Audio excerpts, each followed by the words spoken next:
بسم اللہ الرحمن الرحیم۔ السلام علیکم ورحمۃ اللہ وبرکاتہ۔ پیارے بچوں، کیا حال ہے آپ کا؟ امید ہے آپ سارے ٹھیک ہوں گے، خیریت سے ہوں گے۔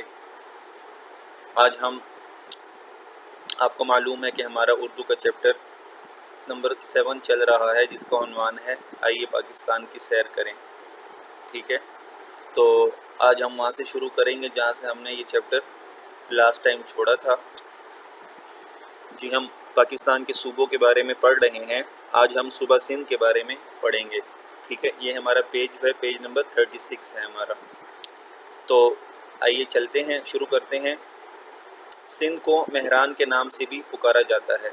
ٹھیک ہے نا، سندھ کا دوسرا نام کیا ہے، کس نام سے پکارا جاتا ہے؟ مہران کے نام سے۔ سندھ کا لفظ سندھو سے نکلا ہے۔ کس سے نکلا ہے؟ سندھو سے۔ سنسکرت میں سندھو دریا کو کہتے ہیں۔ سنسکرت ایک زبان ہے، تو اس زبان میں سندھو کسے کہتے ہیں؟ دریا کو کہتے ہیں۔ تو دریائے سندھ کی وجہ سے اسے یہ نام دیا گیا ہے۔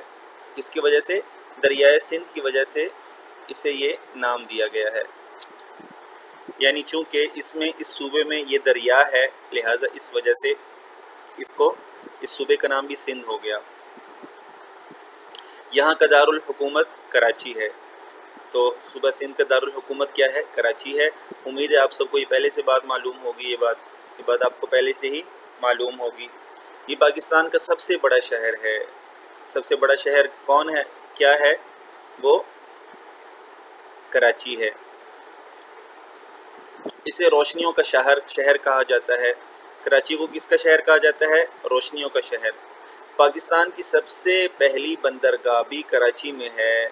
سب سے پہلی بندرگاہ کہاں پر ہے؟ کراچی میں ہے۔ بانی پاکستان یعنی پاکستان بنانے والے کون؟ قائد اعظم محمد علی جناح رحمۃ اللہ علیہ کا تعلق کراچی سے تھا۔ ٹھیک ہے نا، ان کا مزار بھی کراچی میں ہے، یعنی ان کی قبر بھی کراچی میں ہے۔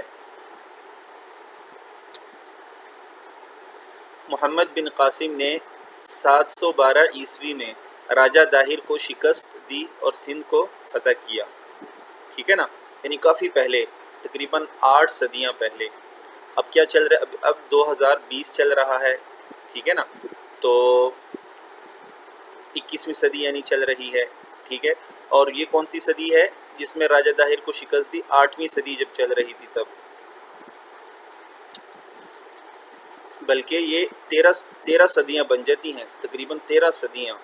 ٹھیک ہے، یعنی بہت پہلے کی بات ہے۔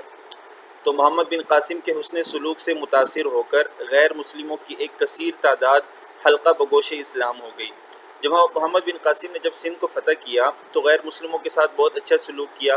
ان کے اچھے سلوک سے متاثر ہو کر بڑی تعداد، کثیر تعداد، ایک بہت بڑی تعداد غیر مسلموں کی حلقہ بگوش اسلام ہو گئی، یعنی اسلام کے حلقے میں آ گئے۔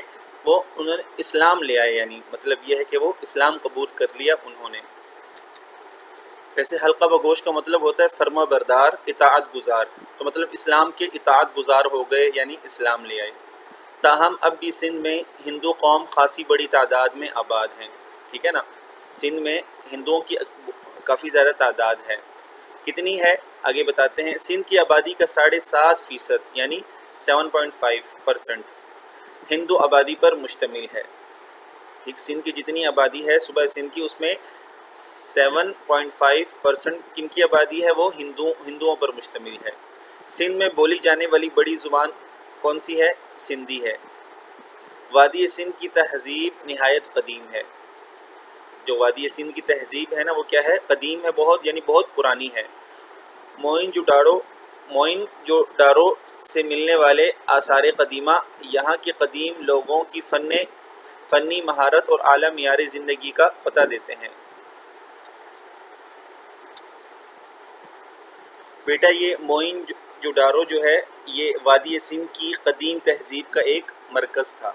ٹھیک ہے نا، وادی سندھ کی قدیم یعنی پرانی تہذیب کا ایک مرکز تھا۔ تو یہاں سے جو ملنے والے آثار قدیمہ ہے نا، آثار جو ہے یہ اثر کی جمع ہے، یعنی بچی کچی چیزیں جو ہوتی ہیں، جو پڑی رہ جاتی ہیں۔ ٹھیک ہے، پرانی، قدیمہ کا مطلب پرانی۔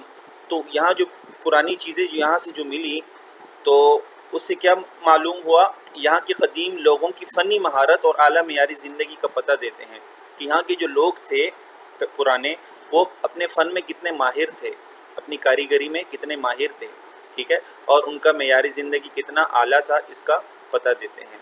تو آج کے لیے اتنا ہی، امید ہے کہ آپ کو سمجھ میں آ گیا ہوگا سبق۔ کل کے سبق میں پھر ملیں گے، تب تک کے لیے اجازت دیجیے۔ السلام علیکم ورحمۃ اللہ۔